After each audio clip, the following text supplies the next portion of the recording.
Hello guys, LifeHackster here, and today we are going to review and test out the Swann MaxRanger4K. Specs and feature-wise, this is pretty much what you've been looking for a battery or solar-powered Wi-Fi security camera. But this will really depend on how it performs, which you will find out later on. Thank you, Swann, for sending me this security camera system to be reviewed. So this battery-powered camera has a built-in solar panel to continually charge its built-in batteries, which has a 12,600 milliamp hour capacity. And it does record in 4K, 3840 by 2160 pixel resolution at 15 frames per second, with some caveats, which we will talk about in a bit. It has a 105-degree diagonal field of view. It has a star-vis sensor and has spotlights for color recording at night. This records locally to a hub, which uses a microSD card, which includes a 64GB card, but you can expand it up to 256GB. And you can also connect this to an external hard drive via USB. You can even back up your clips to your Dropbox account in the cloud if you want.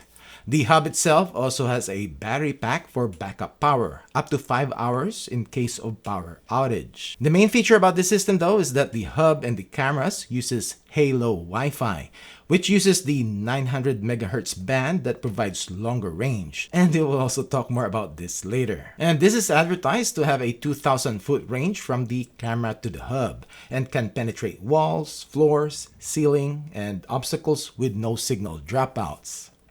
We'll see. I got the 2-camera kit, and inside the box you will get some paperwork. We have the antenna for the hub, power adapter for the hub, 12 volts 2 amps, and we have the mouse, HDMI cable to connect the hub to a monitor. And we will also talk more about this later. We have a short Ethernet cable and the hub itself. We have the vent holes on top, and we have the HDMI port, Ethernet port, 2 USB-A ports, mouse and storage, and the power port, and microSD card slot, which this includes a 64GB card. This is the area to insert the backup battery pack, which is this one, 8700 milliamp hour capacity, good for 5 hours of use, and has a rubber flap here that covers the USB-C port to charge it. Just insert it on the back of the hub like so until it clicks in. Then we have another box that houses the 2 cameras. Swann also sells this in a 4-camera kit. We have the antenna for the camera, we have the mounting screws and plastic anchors, and we have the mount, plastic with a metal ball head. We have the camera itself, camera lens, spotlights, and PIR sensor here. On the bottom we have the speaker, and on the back we have the antenna mount and a 1/4-20 screw mount, and a rubber flap that covers the reset switch, USB-C port, and the power switch. On top, we have the built-in solar panel, rubberized texture. Let's screw in the antenna, and let's screw in the antenna on the hub too. And let's set this up, and this is where I messed up.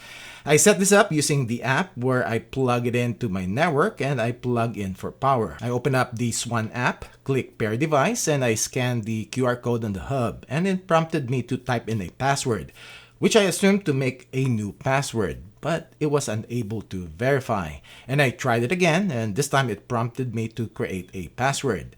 And when I tried adding it, I got an error. And I realized that in the paperwork, you have to set this up as an NVR first, meaning adding a monitor and the mouse, and this is, I suppose, the proper way to set this up. Anyways, I was able to set this up eventually in the app. For installation, remove the bracket from the mount and screw it in using the 4 included screws. Reattach the mount and push it down to lock it in place, then screw in the camera to the mount. Remember to make use of the solar panel. Make sure there is sunlight for at least 2 to 3 hours in the area you are installing it. Let's check the settings in the app. When you open up the app, the first thing you will see is the hub, and then it will load up the cameras, which I'm assuming all of them will turn on and start live viewing. And when you click on it, it is already streaming.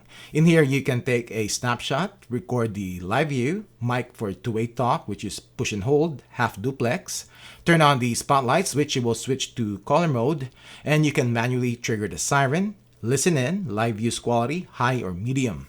On the bottom here, we have activities, and you will see the stats. And just a note, there are no cars in my backyard. Playback, this is where you can view and download the motion events. This also has the modes, and you can edit it. And this is one of the places where you can set the motion sensitivity of the cameras, and if you want to be notified. And then here you can see that this hub can connect up to 8 cameras. On the devices list, you can see that you have to go through the hub to be able to tweak the camera settings.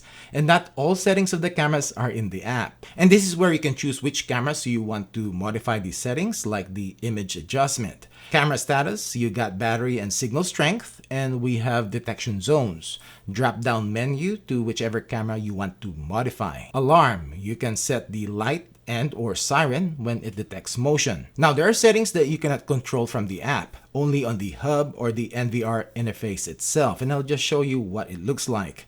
The interface is like an NVR, probably the same interface as Swann's NVR, which is not really user-friendly. And one thing that the app doesn't have is in here, you can control the length of the recording. We have these settings, and on the alarm, this is where you can choose AI detection. And in here, you can adjust the AI sensitivity, which you cannot do in the app. And this is the reason why I have to redo my testing because of these. Like my maximum detection distance, the first day I tested this was only around 15 to 20 feet, even with the max out sensitivity in the camera settings and also in the mode settings in the app. And I'm just learning that in the hub or the NVR interface and the alarms tab, there is also a sensitivity settings for the AI or person detection. And this is not set to the max. So out of the box, without changing any settings, you'll only be getting 15 to 20 feet of detection range. These settings are all over the place, and it is also missing some basic settings like night mode settings. Supposedly, this camera has a starlight sensor, but we really cannot test it because I cannot find where to turn off the infrared LEDs. Or the spotlight brightness, it cannot be adjusted. Overall, it is not user-friendly. I did relay this to Swann, and they said that they are working on getting all the camera settings to be configurable in the app, so we will see. Now, before we go to the testing, I'll tell you another issue I found using the system. It is advertised to have up to 2,000 foot range. So I initially tested this having the hub in my studio, which is in the front of the house, and the camera around 50 to 60 feet away. But there are several walls and obstacles that the signal has to go through, which it is advertised that the HaLow Wi-Fi can transmit through those obstacles, and it does. But I'm not getting the full resolution though. 1080p and sometimes 2K, but not 4K. And not only that, it also drops the frame rate. And you will see this later on the infrared night vision footage, which I tested with this setup. But the rest of the testing would be the hub in my living room, just a wall away from the camera, around 10 to 15 feet away. So keep that in mind. This is the video and audio quality of the Swann MaxRanger4K. Video clarity test at 10 feet, 15, 20, 25, 30, 35, 40. Right, that's it.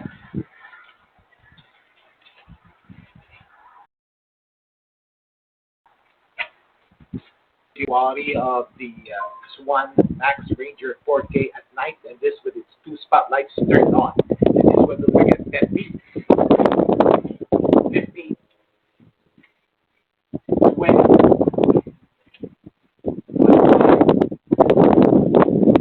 30.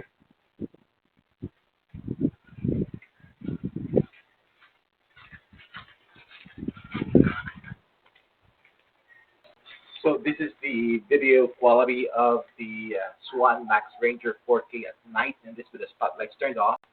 And there are, I know there's a lot of six infrared LEDs. Then this one looks like at 10 feet, 15, 20, 25, 30.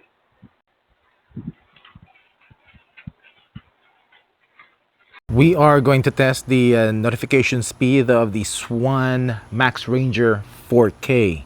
And I'm on my 5G cellular network, and it is 1225. Let's check it out.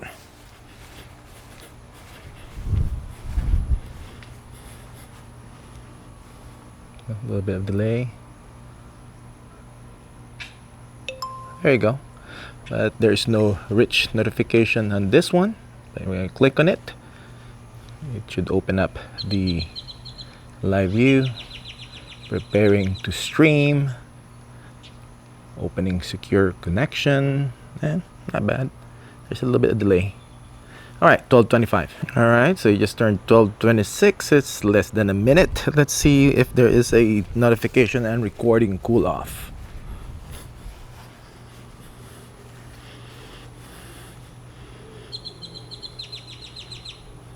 A bit delay on the notification. There you go. Cool. So now we are going to test the maximum detection distance of the Swann 4K MaxRanger, and I set the sensitivity to the highest and also the AI sensitivity on the NVR interface or hub interface set to the cranked up to the highest. So let's see. This is a PIR based sensor. See if it detects me at 40 feet. Nope. 35. Not at 35. 30. Yeah, got ya. Yesterday it was only detecting me at around 15 to 20 feet. So now this time we are going to see how soon the Swann 4K MaxRanger is going to start recording and detecting me when motion is going towards it.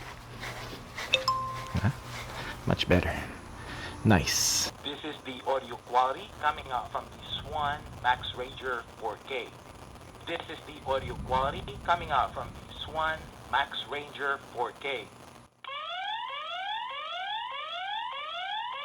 Okay, first let's talk about the positives first. Video quality is decent except that the audio is not in sync. I like that you can use a monitor for battery cameras, and for obvious reasons it doesn't stream constantly, but it does load up the live view when motion is detected. I'm not impressed with the HaLow technology though. It might just be my house. There might be some interference. I have to check and see if I still have my 900 megahertz phone from the 90s plugged in, because this is the same frequency this camera is using. Swann actually have it as a footnote on their site. Low Wi-Fi signal can cause lower resolution recording. Plus, as you saw in the infrared night vision footage, the frame rate suffers too. But my main complaint? The not so user-friendly settings in the app and the hub interface itself. You do need to set this up with a monitor if you want to be able to tweak the settings. If you're familiar with hub-based camera systems like the UFI or Arlo's, this Swann MaxRanger will be foreign to you, and most likely you will not like it. But if you are familiar with NVRs and its interface, then the learning curve will be shorter in trying to tweak the settings of this system. Swann definitely needs to make the app and even the hub interface a bit more user-friendly, or just get all the camera settings to be accessible in the app. Anyways, that's it for this video. Thanks for watching.